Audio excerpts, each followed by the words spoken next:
First preview of the season. Honestly, couldn't be more excited and nervous at the same time.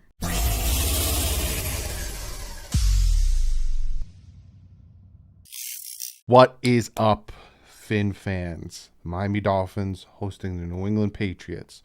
First preview of the season. If you're new to the channel, first off, thank you so much for hitting that subscribe button. I love you. If that makes you feel uncomfortable, I don't love you. I lied. I still love you. You are the reason why this channel is growing. You, among other of the thousands of people who have subscribed, are the reason, and I appreciate you more than you'll ever know. I'll give you a little rundown of how I do my previews, but first I do have to shout out some new members, some other people that I love very much. Michael Bergraff, hope I said your name right, and Philip Quigley. I think I got your name right. Thank you so much for joining the membership. If you want to join the membership, it is the join button next to the subscribe button. If you want to join the Patreon, it is linked below. So again, we're going to jump into this real quick. How I do my previews. We're going to talk about the injury report, talk about any injuries that pop up, that don't pop up, this, and that. I've run over 5 things that the Miami Dolphins have to do to beat said team that we are facing. Obviously, this week it is the New England Patriots. Then after that, I go into a little spiel, how I feel about the team, how I feel about the team and the team that we're facing. Then I give you my score prediction, and then I see you on Sunday, and hopefully we win, and I get to do some backflips. I can't do backflips in the new studio. That is one other thing. The studio is completed. This might be the last time you're going to see a video in this room. As soon as I'm done recording this and everything, again, this is Thursday night, I'm breaking down everything behind me, and I'm going to start moving into the new studio. So come Sunday, you get to see that brand spanking new studio. Very excited, and yes, I will do a studio tour. Enough of you guys want to see one, I will do one. So let's jump into this. First, the Miami Dolphins have come out with their official depth chart. Let's minimize myself a little bit. So this is their first, this is their official depth chart. We'll look at it real quick. We kind of are not surprised here. Jalen Waddle and Tyreek Hill, the starting receivers. Then you got Cedric Wilson Jr. behind him, Trent Sherfield, Eric Izukoma. No surprise there. Teron Armstead, Liam Eichenberg, Connor Williams, Robert Hunt, Austin Jackson. No surprise there. Robert Jones, Michael Jeter, Robert Jones again, and Greg Little. No surprise there. A little bit of a surprise that they kept Sathan Carter. 5 tight ends. Would not expect them to keep 5 tight ends. Tanner Conner back here. I think he should have surpassed Sathan Carter, but that's just my opinion. Alec Ingold, no surprise there. Chase Edmonds, Myles Gaskin, Raheem Mostert, Savon Ahmed. I thought Sony Michel would make the roster. He didn't. Other than that, no surprise here. 3 quarterbacks, Tua Tagovailoa, Teddy Bridgewater, Skylar Thompson. No surprise there. You're not letting Skylar Thompson test the open market. Defense, Christian Wilkins, Raekwon Davis, Emmanuel Ogbah. Yeah, no surprise there. Sealer and John Jenkins. No surprise there. I had Good here, but he is now on the practice squad. And the reason he's not there, I had Good here. I had Gustin. It's gone here, but he's not because Trey Flowers and took the spot. But your starting linebackers, Jalen Phillips, Elena Roberts, Jerome Baker, Melvin Ingram. No surprise there. Trey Flowers, Sam McGravin, Duke Riley, Andrew Van Ginkel. Sam McGravin making the roster surprising a little bit just because I've seen him have fantastic preseasons and then disappear. But hey, and then Channing Tindall all the way back here. I do expect to see him on the field more often. Your starting corners for now, Xavier Howard, Nick Needham. Byron Jones is gone for 4 weeks because he's on the PUP. Scares the crap out of me. I do like Nick Needham. I don't know if he could take the workload. Prove me wrong. Keon Cross and Noah. Another one. Kader Kohu, Justin Bethel, a guy we just brought in. Very, very fast corner. Safeties, Brandon Jones, Javon Holland. No surprise there. Eric Rowe, Elijah Campbell. Did Clayton Fedulum not make the roster and I missed it? I must have missed him getting cut. Did you guys know that? I thought Clayton Fedulum made the roster. That's surprising to me. But Elijah Campbell did have a very good camp. There's your starters. And then kicking, Sanders, punt, Holder, Morstead, long snapper, Blake Ferguson. This is interesting, and I don't expect to see this. I hope not to see this as the starting kick return and punt returners. It's interesting to me. We'll see if it actually happens. But that is essentially your depth chart. Now we are going to look at the injury report. There's a few limited: Savon Ahmed, Teron Armstead, Tanner Connor, Raekwon Davis, Alec Ingold, Melvin Ingram, Nick Needham, Eric Rowe, and AVG. The good thing that I see on here is that Chase Edmonds, Myles Gaskin, and Jalen Waddle went from being limited to full, which means hopefully as things keep going, we are going to see Jalen Waddle and Chase Edmonds and Myles Gaskin. The limited doesn't really worry me, especially with Teron Armstead and all that stuff, like non-related vet rest, and then Melvin Ingram non-injury related vet rest and non-injury related illness with Andrew Van Ginkel. Those don't really worry me. Other ones like Raekwon Davis, he's got limited because of a knee that popped up. We'll keep an eye out for that. We have the Patriots. Jacoby Myers limited. They haven't come out with their Thursday report. Are you surprised that Bill Belichick is taking a while to come out with their Thursday? Again, I'm recording this 11:30 Thursday night. Are you surprised that Bill Belichick is dragging his feet coming out with the injury report? Jacoby Myers, Ty Montgomery, and Isaiah Wynn were limited on Wednesday. I don't know about Thursday because Bill Belichick is a giant cheater. That being said, we're going to the 5 things that the Miami Dolphins need to do if they want to beat the New England Patriots. Now, like I say, every year when I do this, it's in no specific order. I'm not saying this one's more important than the other. These are just 5 things that I'm looking at the Patriots, looking at the Dolphins, looking at their teams, their rosters, what they need to do to beat the Patriots. Now, I can't really tell you much on gameplay because, again, it's week 1. I can tell you from what I'm hearing from training camp and stuff, but I can't really give you much in-depth on what I've seen because the only people that have played as of right now is the Bills and the Rams look like complete doo-doo butter, and the Bills look pretty good.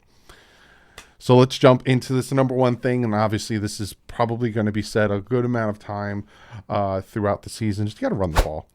You want to make Tua's job easier. You want to make the defense's job easier. You run the ball. Hey, Doug, how are you going to make the defense's job easier by running the ball? You're eating up the clock. Defense stays on the sideline. You're making their defense tired. You're just taking your time. Run the ball. Opens up play action. Opens up PSs. Opens up passes down the field and all that stuff. You want to see deep passes down the field? Play action. Because all of a sudden, if they're worried about the run, they have to worry about the run and Jalen Waddle and Tyreek Hill, and all of a sudden this offense is ridiculous. It was ridiculous having Jalen Waddle, Tyreek Hill, and Mike Gesicki. Then you throw in a run game? Come on now. You got to run the ball. Number 2 thing that the Miami Dolphins have to do to beat the New England Patriots, you got to get pressure on Mac Jones. Consistently get pressure on that man. I'm hearing the offense has had a very bad training camp, offseason, preseason. The man threw a football into 6 coverage. Like literally, it was 6. I don't even know how to pronounce it, but there was one guy, there were 6 people around him. He threw an interception. It was stupid. Get pressure on Mac Jones. Don't make him feel comfortable. Don't allow him time for plays to develop down the field. Hit him and keep hitting him. Mess with his head.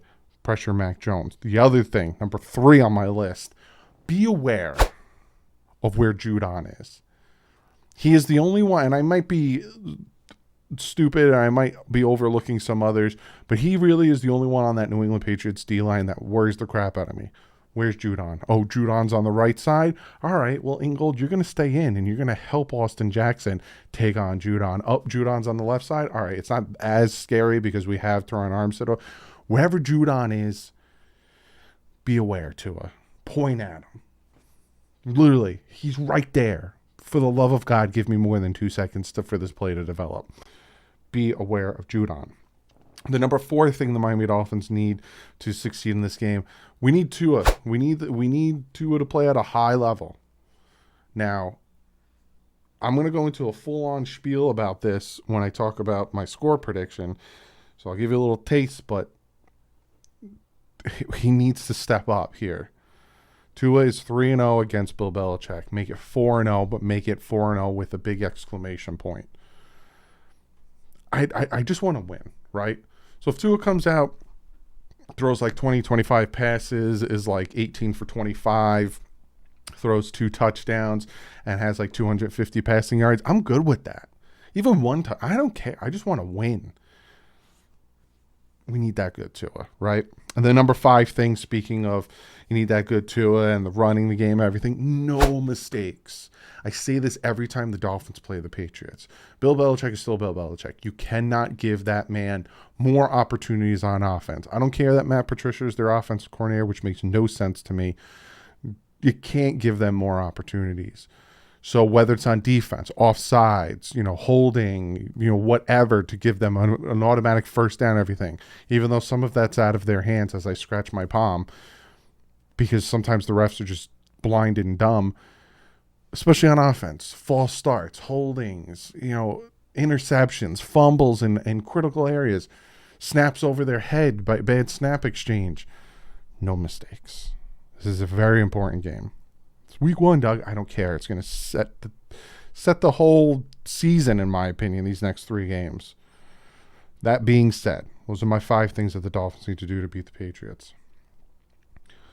Tua has to come out, and like I said, he doesn't have to come out and do what Josh Allen just did to the horrible Rams. Again, I just got done watching the game, and people are like, oh my God, the Bills look really good. In my opinion, the Bills look good, right? I'm not saying they look really good, and I'm not all up on them like Chris Collinsworth was throughout the whole broadcast. It was nauseating to watch. But I'm also recognizing that the Rams look bad. Stafford looked really bad. Multiple times, whether it was Davis, whether it was Diggs, wide open down the field. Fun fact, both deep passes underthrown. But that's here nor there. The Rams look really bad. Bills look good, though. They took advantage of it. That's what good teams do, but the Rams look really bad. Tua needs to come out and needs to shut people up, right? It's just going to be one game, right? Tua comes out, he throws 4 touchdowns, throws for 350 yards. People are like, yeah, Tua's here. The Tua haters are going to come out and say it's one game. Let's see what he does next week. And I agree. It's one game. Chain them together. But I need to see him come out and play smart. Do better than he did week 1 last year with that dumb interception where he was getting sacked by Judon. I need to see that. The other thing, the defense needs to step up here. You don't have Byron Jones. You're facing an offense that has struggled all training camp, that has struggled all preseason. Their best wide receiver is Devontae Parker. You know Devontae Parker. You've played against Devontae Parker in training camp. Shut it down. The defense, especially the pass rush, with Trey Flowers, with Melvin Ingram, Emmanuel Ogbah, Jalen Phillips. Those 4 alone should be able to get after Mac Jones consistently. The Dolphins should win this game. Now, looking on paper, again, we haven't seen them really play. The Dolphins are the better team right now. It just is what it is. They are. I honestly, looking at their corners, I'm like, who? You got rid of J.C. Jackson. Same thing with the wide receivers. You got Jacoby Myers, which sounds like a law firm. You got Devontae Parker, who can never stay healthy. You got some good tight ends. Your run game is good. Your offensive line is good. And that's where Mac Jones is thriving. He's not making stupid mistakes. He's dinking dunking. He's being smart with the ball because he has a very good run game. He has a very good offensive line. And he has very mediocre weapons. Dolphins should win this game. I'm saying the Dolphins are going to win this game. My prediction is the Dolphins win 24-17. I think they win by a touchdown at home. It's going to be hot. It is going to be 90-something degrees. And then with the humidity on the field, it's going to be 100-plus degrees. And they sit in the sun, just roasting like a bunch of little pigs in a blanket. The Dolphins need to come out. They need to win this game. Bills did their thing. The Bills did their job. Miami, if you want to be competitive in this division, Miami, if you want to shut people up, because there's people out there that are talking about, oh, McDaniel's not going to be able to do anything. Tua sucks. He's going to be gone. The offensive line is gone. Got to come out and do it. I take it one game at a time. I'm not even talking about Baltimore. I'm not even talking about Buffalo. I'm not even talking about Cincinnati. I'm not even talking about New York yet. Focused on New England. Go out. Do your job. 24-17, that is my prediction. Comment below. Let me know what you guys think. What are the 5 things you think the Dolphins need to do to beat the New England Patriots? Patriot fans, I know you're watching this. First off, don't get so butthurt by what I say. I know some of you guys are probably going to get a little peeved or butthurt by what I'm saying. It's the truth. I'm very unbiased when it comes to these things. I try my best to look at both sides of the spectrum. I give you guys got a ton of credit with your offensive line and with Mac Jones' play and with your tight ends and with your and Judon. So take a deep breath. Let me know. What do you think you guys need to do to beat the Dolphins? And don't say, no, the Dolphins suck, because that's not true. And I want score predictions. Comment them below. But other than that, I will see you guys Sunday. 1 o'clock. Miami Dolphins taking on the New England Patriots. Week 1. In the studio. It's going to be fantastic. Other than that, like usual, stay classy. Fins up.